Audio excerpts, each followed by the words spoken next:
Brothers and sisters, friends and family, I want to speak to you as we continue in our thought this month of breaking through unfulfilled dreams and still continue to deal with the life of Joseph. I want to talk to you from this subject, nightmare on Latimer Street. Nightmare on Latimer Street. Sigmund Freud, an Australian neurologist who is known amongst American psychology, believed dreaming is a safety valve for unconscious desires. It sounds real deep, but the simple thought is that dreams protect us from our own conscious desires. Sigmund Freud believed that we have guards that protect our conscious desires, and when we sleep, those guards come down, and the only thing to keep our unconscious desires from running wild are our dreams. In other words, our dreams protect us from our secret desires. Scientists and neurologists believe that we dream during REM, which is rapid eye movement sleep, which is a stage of sleep that occurs during the night and is characterized by rapid eye movements, more dreaming, bodily movements, faster pulse and breathing. It's 2 hours of sleep, and during those 2 hours, the REM sleep is when we typically dream. They believe that we spend at least 2 hours a night dreaming, and the portion of those 2 hours that we remember is what we refer to as the dream. And family, bad dreams are called nightmares. A nightmare is a bad dream. It's simple. There's no other way to define it. There's no matter if you use dictionaries, if you use thesaurus, if you try to use Google search, no other source defines it differently. When you bring it back, it's just simple that a bad dream is a nightmare, or a nightmare is a bad dream. And scientists believe that nightmares happen as a result of disruption in our lives. So when 20 African-American pastors go to Washington, D.C. and meet at a table with no chairs to discuss prison reform, but only sit at the table to highlight and praise Trump with a lowercase t, that's a nightmare.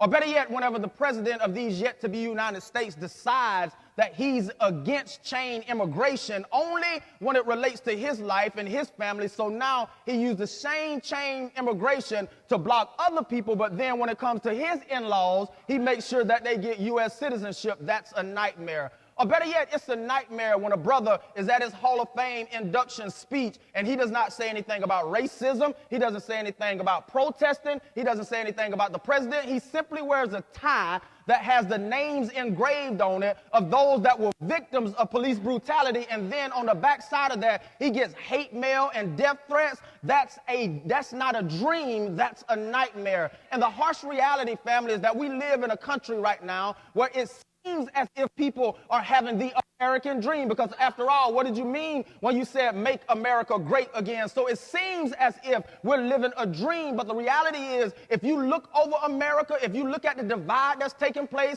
amongst ethnic groups in our country, if you look at how the poor keeps getting the foot put on their neck and the rich keeps getting richer, if you look at the fact how the economy is supposed to be going up, but there's many people in our community that still don't have a job, that are still nickel and dime, and you working 12 hours just to pay your rent at your apartment. If we look at it, it seems as if the American dream is happening. But the harsh reality is that we're not living the American dream right now, but the truth is we're living in the midst of a nightmare. And I know some of us right now, you may not be able to understand it because it feels, if you're under the age of 18, that your life is all right. Because all you got to do is eat, sleep, go to school, do what your mom and daddy told you. You wash dishes, you get new Air Maxes, you get the jersey you want. You ain't had to pick up nobody's job. And for you, it feels like, can I get anybody that's over 18 that wish they could go back to 18 and be honest with yourself and say, I thought I wanted some mail in my name as a kid, but if I send all the mail with my name on it back to them, I send it back to wherever it came from,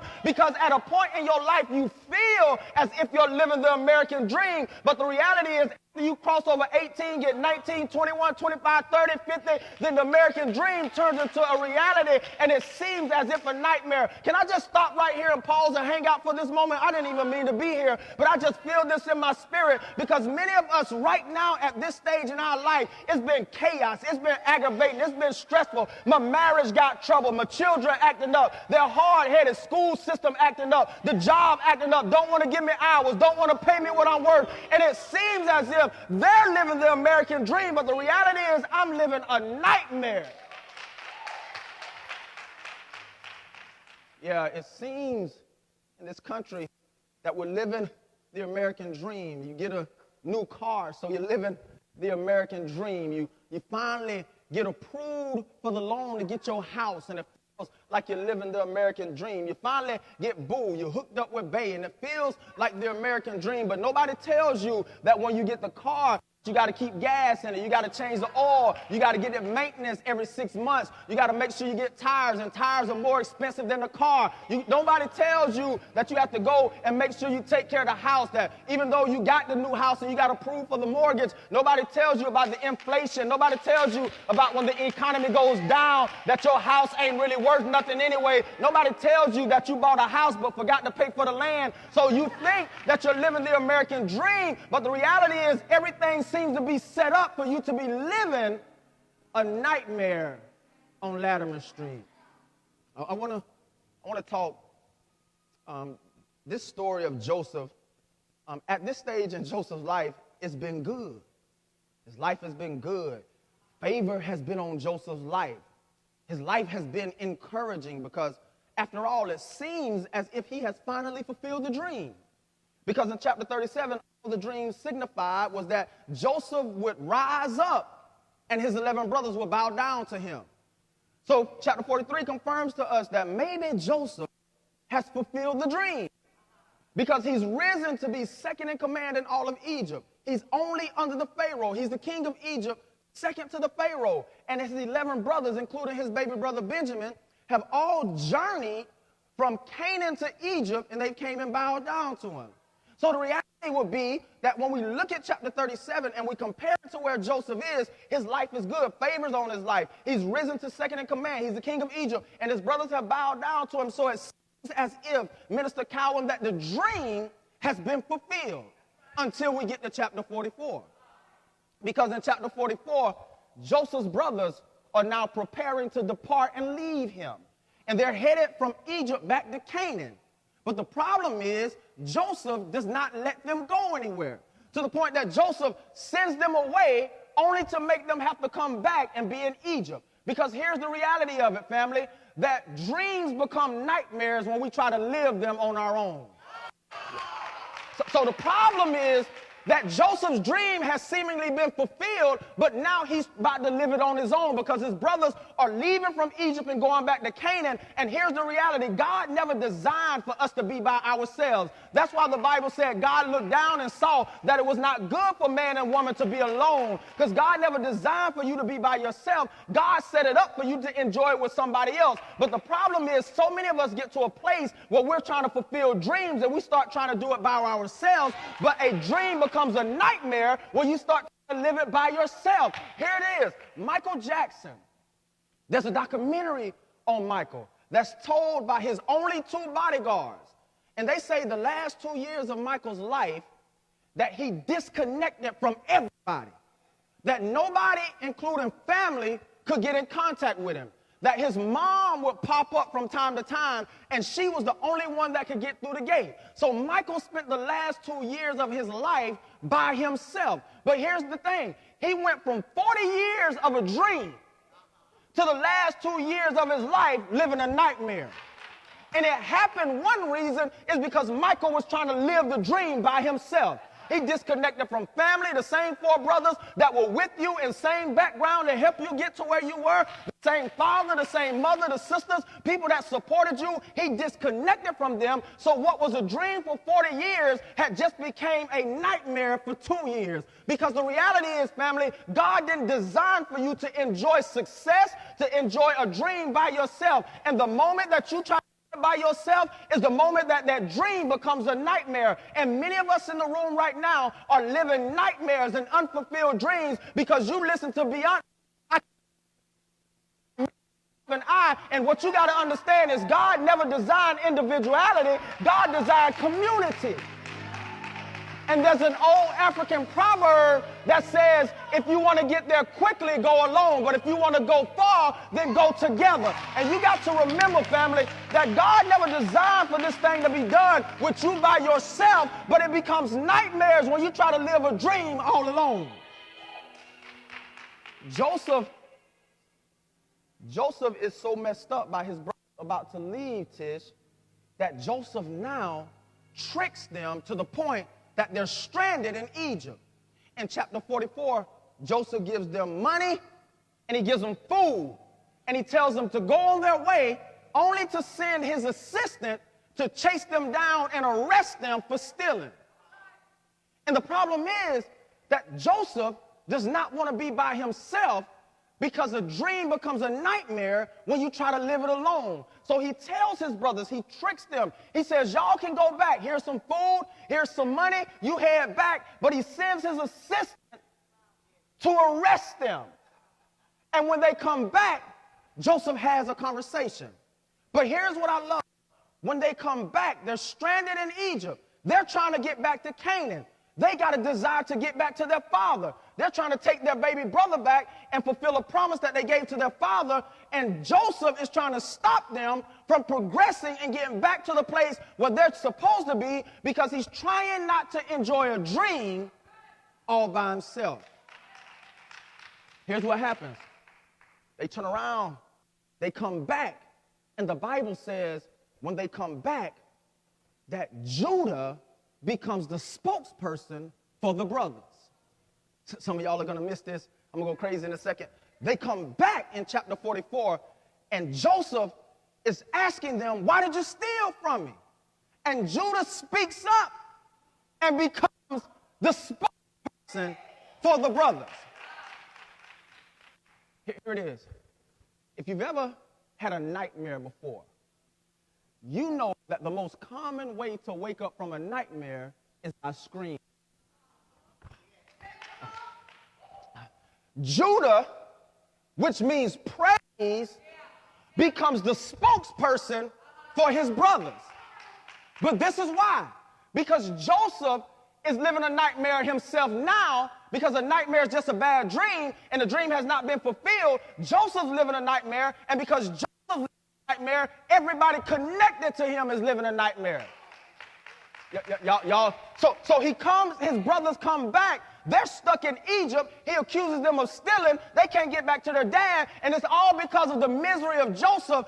It causes misery on somebody else, and this should bless somebody. You got to realize that people in your life, they enjoy misery, so you have to be careful how you hang around miserable people, because miserable people love miserable company, and they'll try to make sure misery come on you. And the reality of what happens right here, Crusher, is that Joseph's nightmare becomes his brother's nightmare. Why, Cray? Because a nightmare doesn't just affect you, it affects everybody in the house. And one of the greatest ways to wake up from a nightmare, the most common ways to wake up from a nightmare, is to scream. And the Bible says in chapter 44, verse 16, that Judah, which means praise, becomes the spokesperson for his brothers. I'm trying to give y'all time to catch this real quick. In other words, Judah becomes the voice that potentially will wake them up out of the nightmare. Judah speaks up. He's praise. He's voice. And the Bible says, Minister Calvin, let everything that has breath praise the Lord. So I get when you clap, I understand. But your clapping don't compare to your mouth. Okay, y'all gonna act real funny. I'll appreciate it. Because for what I understand, a closed mouth don't get fed. Open hands stay open, clapping hands stay clapping, but it's a closed mouth that don't get fed. So the moment that you learn to open up your mouth is the moment. Okay, here it is. Little boy stays up past his bedtime all night watching the movie Nightmare on Elm Street. And the language and the graphics, along with the violence from Nightmare on Elm Street, causes him to do what neurologists and scientists say have a disruption in the young man's life. So when he goes to sleep, in the REM time, what normally would have been a dream for a kid, because of the violence, the graphics, and the language, now becomes a nightmare. And in the midst of the nightmare, the little boy screams. But sometimes your own scream don't always wake you up. He screams In the dream, after watching Nightmare on Elm Street, because of the graphics, the language, and the violence, he screams, but the scream does not initially wake him up. And the more intense the nightmare gets, the louder he screams. But the scream doesn't wake him up, but the scream gets the attention of his father. And when the father hears the scream, the father runs in the room and he wakes the son up. Y'all are missing this.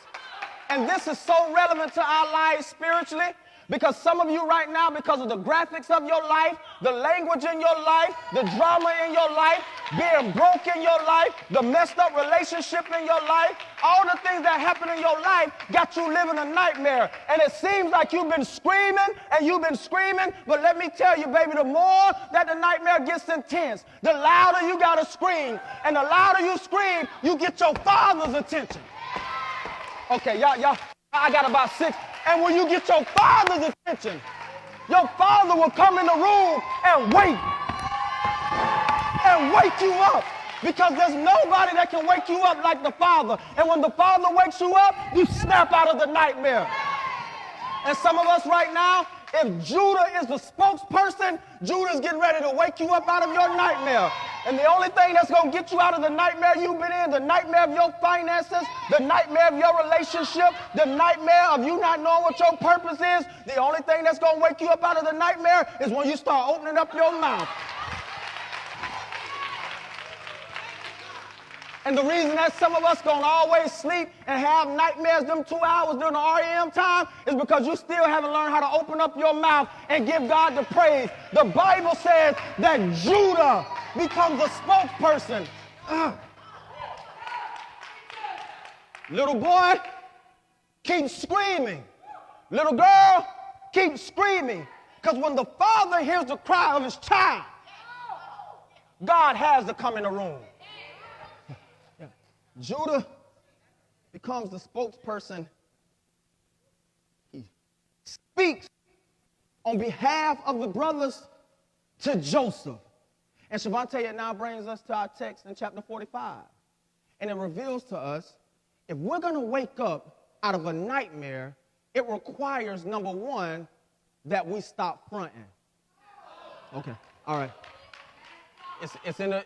Keegan, it's in the Eugene Peterson Message translation. It uses the word front, like for real, use the word front. It says in verse 1, chapter 45, verse 1, it says that Joseph is tired and can no longer hold it inside. One translation says he can't deal with it no more. It says he can no longer decide him putting on a front. Because what y'all got to realize, that when we go back to chapter 41, verse 14, when Joseph got the call from Pharaoh that he was going to get an interview and potentially come out of prison, remember what Joseph did. He's Hebrew with a long beard. He cut it off. He cut the beard off, Tish, so he can fit in with the Egyptians. So since chapter 41, verse 14, he's been perpetrating to be an Egyptian. Okay, y'all, I'm teaching better than y'all understanding. So now, chapter 45, verse 1, it says he can no longer hold it inside. In other words, he's tired of fronting. So can I help y'all real quick? Some of us will be in a nightmare and live in a nightmare until you stop fronting. In other words, until you stop trying. Let me let y'all stop clapping so I can say it. Until you stop trying to act like something you're really not. Okay, your life is a nightmare right now because you're putting on for people that really don't care about you. Too many of us, you go buy a new car so you can impress them. You try to wear a nice watch and clothes so you can impress them. But the reality is, you won't wake up out of the nightmare until you stop fronting, until you stop pretending to be something that you really aren't. Can I push this a little bit farther? Can I preach about myself real quick? You got to stop fronting and trying to act like you're stronger than what you really are. Okay, all right. I almost walked out the back door just then because y'all acting real funny. Because some of us right now, you act like you ain't never cried before. You act like you're afraid to be sensitive. You act like you're afraid to let people know that you really got issues deep down inside. And that's why your life is a nightmare. That's why you're not happy for somebody else in a relationship, because you messed up by past relationships yourself. That's why you messed up when somebody else get blessed, because you tripping on God talking about I ain't got blessed. You got to be okay with every night. You know what? I'm a male. I'm an alpha male. I'm a man's man. But sometimes I cry, I get sensitive, my feelings get hurt, I don't like when people talk about me, I try to be friendly. Sometimes you got to be okay with the fact that you got issues, and that's all right. Stop fronting and pretending like you're something to other people that you're really not. And sometimes, Anthony Coleman, you just got to let it out and let people really know how you feel. You know what? If you talk to me like that one more time, okay, yeah. Let me. Because see, what's happening is, They taking my salvation for granted. And sometimes, Anthony, they see that we saved and they try to think that we soft. Every now and again, you got to let them know I'm saved, but I still got some thuggish ways. I still got some street ways in me. And if you catch me with that book bag on my back, you might better leave me alone, because you can't keep pushing me around. Because sometimes you got to be okay with letting people know I'm hurt, I'm sad, I'm down. This ain't the day for you to talk to me, because if you say the wrong thing, I might cut. See that? I still got some people sitting on the back row that's fronting right now. And that, you know what the problem is with men? Society has told men that we can't cry. Society told you when you was a little boy, you fell off the bicycle, daddy said, boy, get up. That don't hurt you, boys. Ain't supposed. And now you're like Joseph. Since chapter 41, you've been fronting, because you've been pretending to be Egyptian, but you really here. And if we're going to wake up out of the nightmare, you got to stop fronting. Because sometimes I get depressed. Sometimes I have mood swings. Sometimes I may not have the diagnosis of bipolar disorder, but I sure feel like I got it. Sometimes I get sad. Sometimes I get angry. You got to be okay with the fact that sometimes, if you're gonna be around me, you just got to take me like I am, because this is who I am. But we live in nightmares, Erica, because we keep fronting. And if we're going to wake up from nightmares, number one, you got to stop fronting. Joseph says, I'm tired of holding this inside. I'm tired. Listen to what it says in verse 1 and 2. I'm tired of putting up a front for the attendants. Watch this. It goes into verse 2. If we're going to wake up from a nightmare, point number 2, we have to evaluate our circle. Watch what it says. Verse 2 says, Joseph is tired. He's fed up with putting on the front. So he comes in, he says, clear. Everybody out the room. Get out. But then the text says, and no one was left with Joseph as he revealed himself to his brothers. Which means that his brothers were still there, but he kicked all the Egyptians out. Nicky Perry, he had to kick out the people that he was fronting for. This got me excited, because notice this now. He doesn't kick them out of his life. He just disconnects from them. So watch this. I'm not telling you that you got to get rid of your haters, because you're going to need them. But what I'm telling you in this moment, you got to disconnect from some people. Y'all ain't liking me right now. Because some of the people you need to disconnect from are the people that make you feel good. He says, man, clear, everybody get out. Y'all got to get out of here, because I have to reveal myself to a group of people that can handle my scream. Miss Sellers and Miss Sellers, the truth is that you gotta make sure when you evaluate your circle that you keep people in your circle that can handle your scream. And the reason you have to disconnect from some people is because everybody, Adrian, can't handle your scream. And here it is. The only way you're going to wake up from this nightmare is you got to be able to scream. And you got to disconnect from people that try to stop you from screaming. You know the bougie folk that looking at you in church when you put your your mouth and they peeping over their shoulder and they act like they got an attitude because if you don't want me to bump you, don't sit next to me then. Because when I come in this place, I'm opening my mouth, I'm going to lift my hands, I'm going to swing my elbows, I'm going to give it all I got. So if you got a problem, there's some wood seats back there in the back, you go grab one of them wood seats and sit back there because right here. So you got to make sure you got people in your circle that can handle your scream. Because here's what the devil desires to do. The devil wants to stop you from opening your mouth. Because the devil knows if you scream, Mama Horn, you can get God's attention. And that's the problem, Andre, with our generation, is that we're too cool. We bougie with nothing. Some of y'all missed that. Okay. Broken bougie.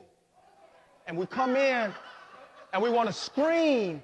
We want to scream, and it's inside of you. And it's the day that you need to get God's attention because you don't even realize your life tomorrow depends on what you do in church today. And you need to open your mouth, but you're looking at the person next to you, and they broken bougie too, and they ain't saying nothing, so now you're not saying nothing, and now you still sleeping in a nightmare. But you know what I learned to do? I learned that, Ebony, I'm going to sit on the front row of church. And every church I go in, my friends will tell you, I act when I don't sit on the front. It ain't because I'm bougie. It's because I need to be in the front so I can't see what's going on behind me. Because I'm going to be honest with y'all. I'm messed up. I'm too cool like that. I was that person that went to the club and I ain't really danced, not only because I couldn't dance, but because I was too cool.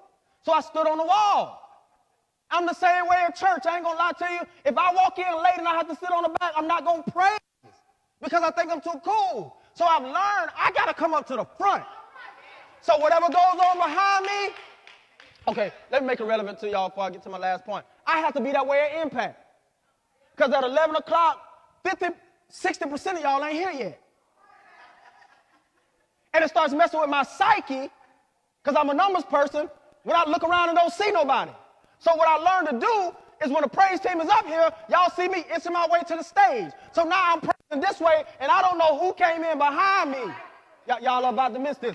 And that's how you got to be not only in your life, but that's how you got to be in church. You can't worry about the people that's coming in behind you. You can't worry about what they thought you did. I know you went to the block party last night, but I ain't thinking about the block that was last night. I'm here today, so I came to lift up my hands and evaluate my circle because I don't need nobody around me trying to stop me from screaming.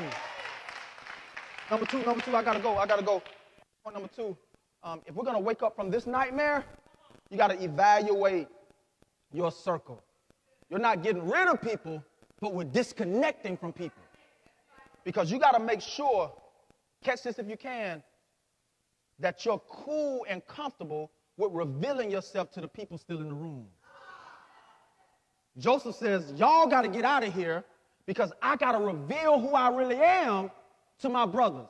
And watch what the text says. The text says that he sobs or he yells or he cries so loud that the Egyptians couldn't help but to hear him. This is how you know he didn't get rid of them, he just disconnected from them. They're in the hallway, they just not in the room. And can I say this for a sister right now that's getting ready to date somebody? Keep him in the hallway until it's time to come in the room.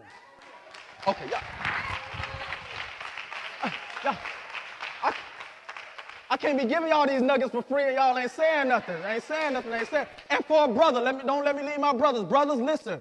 Keep her in the hallway until it's time for her to come into the room. Here it is. Joseph says, man, I'm fed up with this. I can't keep hiding who I am no more. He says, everybody get out.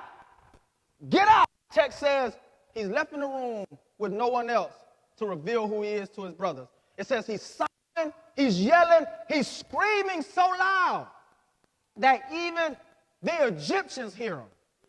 He steps to his brothers. Verse 3, 4, and 5, he says, I'm Joseph. They're stunned. Let me help you real quick. Because if you've ever noticed in a nightmare, there's always something chasing you, but there's always something still in the dream or the nightmare. You may be moving and it may not be moving. Or it may be moving and you may not be moving, depending upon the movie that you watch. says his brothers are speechless because they're in awe.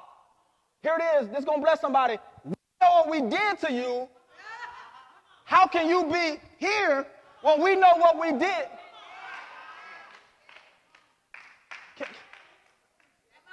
Carrie, can I help you real quick?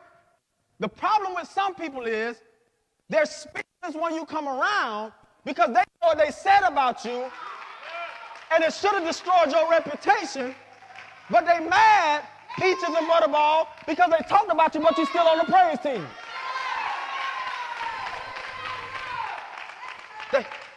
She may not be here, but they mad, Candace Miles, because they said in 6 months she wouldn't be here, but it's going on 2 years. They mad, Erica, because they don't understand why you don't come to home church, but you keep showing up every Sunday at Impact. They mad because they said that we'll be shut down by now, and now we got new stairs, we got a new wall. So the problem is they trying to figure out how you still moving when we know what we did to you. Can I push this thing a little bit further? I might get in trouble. They know they sent everybody to shut us down. So the problem is every time they ride by the front street, they see the lights come on. They see that little gray Jeep truck parked out front. They see my car with the one headlight parked out front. They're wondering how in the world we know what we tried to do to them, but somehow, Joseph, you still here. The text says the brothers are speechless, Johnny. You know why? Because they said first that you wouldn't live to be 21. Then they said secondly that you got in too much trouble. They said thirdly you didn't have enough film. But now they wonder how you standing on Facebook in your full uniform like this. Because they're speechless because they don't know how they dogged you, but you're still here. You need to high five somebody around you and tell them they dogged me, but I'm still here. Joseph, I gotta get y'all out of here. Joseph is trying to wake us up out of this nightmare. And number one, Joseph says, if you're gonna wake up out of this nightmare, you gotta make sure you stop front. And secondly, you gotta evaluate your circle. And thirdly, watch what this text does. Joseph says, I am Joseph. It says the brothers are speechless. They can't say nothing. He says, watch this, I like this. He says, come closer. They come closer. He says, I am Joseph. Verse number 5. I am Joseph, your brother, the one that you sold into slavery. Here's the blessing part, verse 5. He says, but don't worry about it. He says, don't feel bad about it. He says, it's okay, it's all right. He says, because here it is. God had already did this. Can I help y'all? The third and final point, we out of here. If we're going to wake up from the nightmare, you have to forgive. Joseph says, y'all sold me into slavery. Y'all buried me in the citron and sold me into slavery. But it's cool. Don't worry about it. Don't feel bad. He says, don't worry about it. He says, because God was behind it. So can I help you real quick? The reason you can forgive people that hurt you in your life is because the pain was already in God's design. And if God designed the pain, that means the pain you have, God can take it away. I know when a relationship ends, it's going to hurt you and bother you for about 2 weeks. But after 2 weeks, you eat a couple bowls of yogurt, get you some tater chips, put on your sad song that y'all used to listen to and dance to. You cry a couple times, but I promise you, it won't take you out. It won't physically kill you. You can bounce back because the old players used to say there's more fish in the sea. So you ain't got to trip because somebody hurt you. You just got to know that you have to forgive. The final thing, family, if we're going to wake up out of this nightmare, we have to forgive. And here's why. I got to try to end it subtly. The very next portion of the scripture says, Joseph says, not only was God behind it, this is why I'm forgiving you. In fact, if y'all are like me, we're going to be so bold to tell folk, I'm only forgiving you because God was behind it. Because the reality is, if God wasn't working on me, I wouldn't forgive you. Okay, y'all going to act real bougie with me like that? That's how y'all going to act? Some of you got God and still ain't forgiving nobody. But I'm letting them know. In fact, I may send some text messages today to say, listen, the only reason I'm texting you to tell you I forgive you is because God was behind it. Because if it was left up to some of us, if it wasn't for our Lord and Savior shedding blood on the cross, if it wasn't for Jesus redeeming me, then I promise you there's some stuff I couldn't forgive. He says, listen, he says, I'm only forgiving y'all. Ain't no problem what you did to me. It's cool. Because God was behind it. In fact, I'm glad you did what you did. Because if you hadn't talked about me, I wouldn't be where I am. If you hadn't tried to bury my name, I wouldn't be where I am. If you hadn't tried to come against me, I wouldn't be where I am. In fact, for some of us that are not where we want to be, if you didn't talk about me, I wouldn't be in the direction of where I'm trying to get to. He says, here's the part that's going to bless us right here, and we're going. He says, God is behind it. That's the only reason I'm forgiving you. And then the next portion is what shook it all for me. So why we're going to wake up out of this nightmare. He says, because God had sent me ahead of y'all. Oh, y'all missed the first part. Y'all jokers tried to kill me, and somehow God still put me in front of you. But here's the part that blessed me and changed my life. Joseph says, it's cool, man. God was behind it. Don't worry about it. Y'all all right. I'm your brother. I'm here. I done gave you food. I done gave you money. I brought you back. I wanted to make sure Dad is still alive. Y'all brought my baby brother. Y'all done bowed down. Y'all done deal with a dream. Said, I ain't tripping. We're cool. He says, but this is it. God sent me ahead of y'all to save lives. And can I say this to somebody? This is why, Marche, you have to forgive, because your life is about saving lives.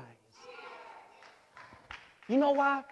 When people that I looked up to hurt me the most, and I want to lash back at them, the reason I can't is because God sent me ahead of them to save lives. And the reason you can't fire off at everybody that comes at you, everybody that picks at you, everybody that talks about you, everybody that slanders your name, is because you have an ordained mission to save a life. And mamas, dads, let me say this to you. You may not save nations. You may not be called a pastor or preach like I am, but you can't pop off at everybody because you got to save your children's life. You've been sent ahead of the pack. And this is why you have to wake up out of the nightmare, because there's lives depending on you. Haley, there's lives that depend on you. Every day you go to work, there's lives that depend on your smile, that depend on your hug, depend on you making sure the dosage is right, making sure you treat people right. There's lives, Erica, every morning. There's over 500 or 600 young lives that walk right past you. So you can't pop off at everybody. You can't go hard on everybody. You can't say anything because lives depend on you. Shavante, you can't snap because lives depend on you. Young girls are watching you. Young men are watching you. Lives depend on you. You've been ahead of the pack to save lives. And that's why you can't fire off every time you want to. That's why, brother, you got to be the bigger person when you don't want to be. That's why, you got to be the bigger person when you don't want to. It's going to hurt.